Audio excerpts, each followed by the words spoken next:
Hi all, it's Nathan here from Feral Vertebrate Reduction Contracting. Today I'm just going to do a second update video on the recategorisation of suppressors in Queensland in 2024. So I've had a fairly overwhelming response and a lot of engagement on the first video that I put up 6 days ago, and I just wanted to provide a little bit more context and information, and then some mechanisms that you might be able to use to assist the issue should you wish to do so, which has been one of the key points of people engaging in correspondence over the last week or so. You know, a lot of people very interested in what they can do to help with the issue, and what are we doing moving forwards. So obviously the current categorisation of suppressors in Category R in Queensland just flat out doesn't make sense. So it's very restrictive. There's no opportunity to put a permit system in place, and that's obviously not where we need to be. So where we need to be is for suppressors moved out of Category R and placed into another suitable category. Which category that is ultimately probably doesn't matter too much, and then to have a permit system put in place very similar to the other states and territories that already have this particular system in place. So there's not a whole lot to think about in terms of making that happen. It's a pretty simple change to the regulations, and then followed up with a permit system that's not too difficult to coordinate. Okay, so today I'm going to, for context, provide some specific timeline points so we just understand how long this issue's been going, particularly with relation to the Shooters Union ministerial, so that we all sort of understand what that looks like. So first off, and this information is from James Ryder, who's the South East Queensland Grains Board Director with AgForce. He was advised by Weapons Licensing on the 27th of July 2021 that the Queensland Police Ministers Firearms Forum was going to be briefed, that a Weapons Licensing group would be drafting a briefing note regarding the best way to move forward with suppressors in Queensland. So again, that's back in 2021.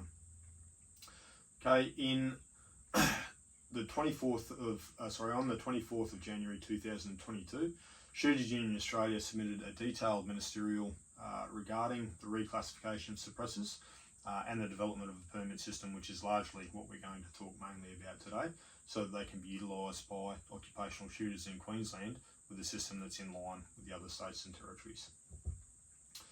On the 1st of February 2022, Acting Senior Sergeant Tony Tatkovich, who was with Weapons Licensing at the time, rang via personal phone call myself and Graham Park, the President of Shooters Union Queensland, and identified that he'd been commissioned to draft the Queensland Police Service suppressor brief, which was going up to the Minister's office in response to the ministerial, which was good news at the time.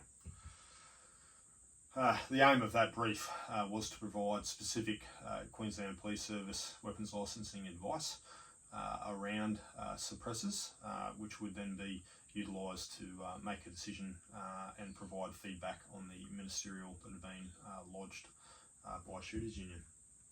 On the 15th of February 2022, Shooters Union received a ministerial response in writing, which essentially highlighted the same thing. So it said here, 15th of Feb 2022, that a response essentially will be provided once advice has been provided from Queensland Police Service to the Queensland Police Minister's office.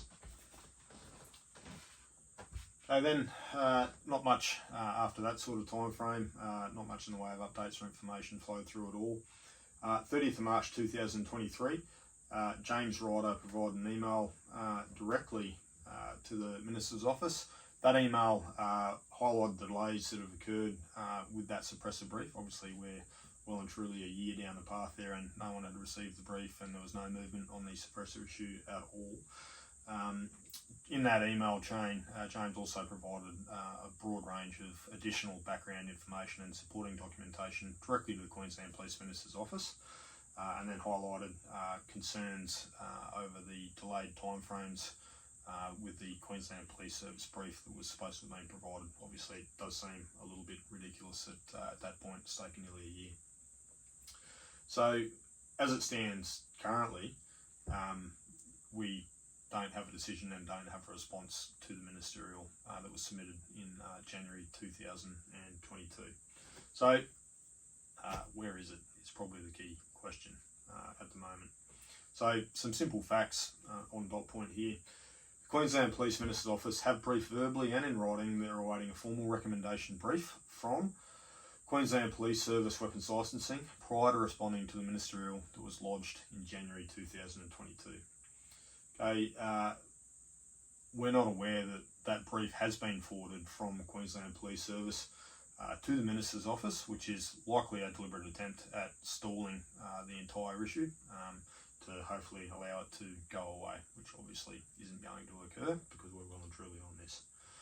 Okay, and the Minister's Office appear to still not have the brief that they directed to occur back in February 2022, although that can't be confirmed as we've received no updates on this issue from the Minister's Office at all, despite multiple requests.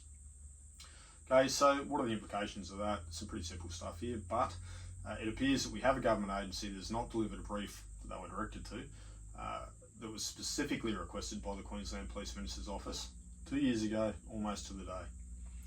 The Queensland Police Minister's Office has not followed up on this issue and has not provided any further response to the ministerial that they received in January 2022. So again, we're talking well over 2 years at this point, which does seem like a ridiculous time frame. So it appears that either the Queensland Police Minister's Office does not have suitable mechanisms in place to control the passage of information, or they are deliberately and knowingly allowing one of their subordinate government agencies to stall on the issue of recategorisation of suppressors in Queensland. So I guess the question comes down to this.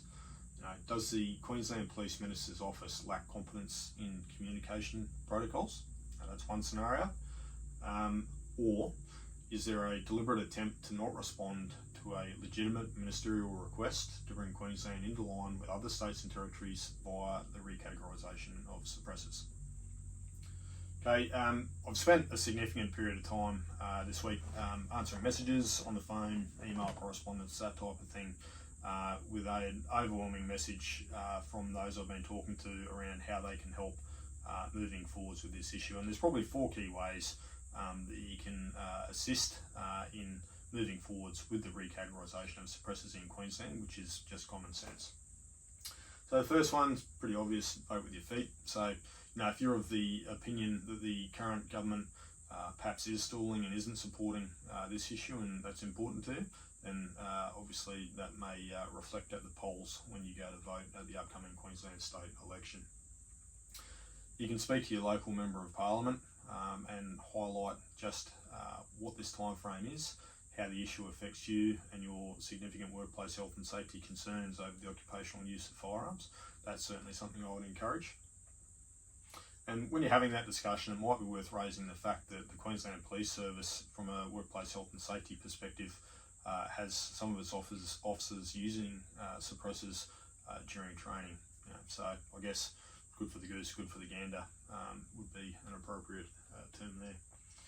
You can raise your concerns with WorkSafe Queensland over industrial deafness, occupational noise relating to firearms. At this stage, WorkSafe Queensland will likely just refer that straight back to Queensland Weapons Licensing, which is what they've done in the past, but it may be helpful if they receive a volume of requests pertaining to this particular issue. The other thing that's likely a useful thing to do is to submit a letter to the Queensland Police Minister's Office of your own requesting an update on the recategorisation of suppressors in Queensland, or an update pertaining to the process that's been undertaken by myself and others with Shooters Union Australia in terms of the ministerial that's already been lodged. And there's a whole bunch of other points which I'll put up now, which you might want to consider in terms of the context of providing that letter.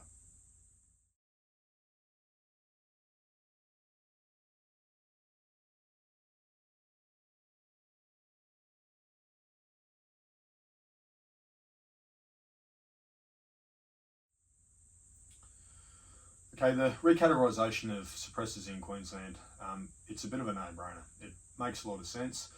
It supports better workplace health and safety and a whole range of other positive outcomes that I've talked about in the previous video. It would be remiss of me at this point not to raise a key point also, that the purpose of this video today is not to highlight that Queensland Police Service has performed poorly or anything of that nature. I've nothing but respect for the Queensland Police Service. They've got a tough job and they do it well.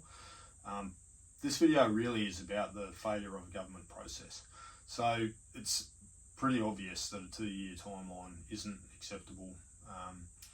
There's been no valid responses. It doesn't seem particularly democratic in the way it's been undertaken to date. It would certainly be pleasing to see an appropriate response from the Minister's office, to see a government agency that's been tasked to provide a brief with recommendations to the Queensland Police Minister's office actually provide that brief in a timely manner.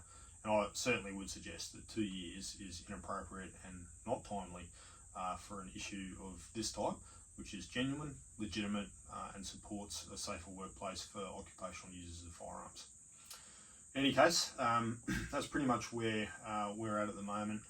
You can expect to see a fair bit more engagement from myself, Shooters Union, engagement in media, social media, and certainly at this point, anything you can do to help in terms of lodging ministerial letters, speaking to your Member of Parliament, that type of thing, as I mentioned earlier, is only going to help the cause. So please undertake to do that. What we're really trying to get here is a fair and reasonable process to respond to a legitimate request that we've placed. So I'd like to see a good outcome. And again, this is pretty common sense stuff, so nothing earth-shattering in terms of where we're at and what we're requesting. But obviously, we've been stalled pretty significantly up until this point, and it would be really nice to see it move forward in an appropriate way. In any case, thanks again for watching, and as we receive any updates or movement with this issue, I'll update accordingly. Thanks.